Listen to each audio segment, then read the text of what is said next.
Président Bassirou Diomaye Diakhar Faye qui porte le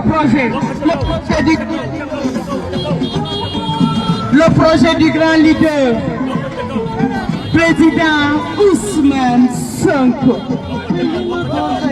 Bassirou Diomaye Diakhar Faye nee na ngeen dem ngeen jëli carte yi incha allah lu leen naqari woon ci seen réew le 24 ñu xëdd voté ndogu jubilé mu liggéey réew ndax ku ne xam na ne Sénégal depuis 1960 dañ koo tënk benn système nekk fi teewul mu taga tembe teewul dikkul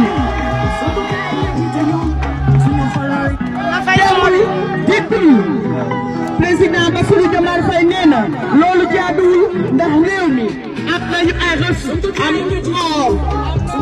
koor am nañu licc am nañu suuf am nañu géej su ko defee président Bassirou Diomaye Diakhar Faye nee na dafa tënk benn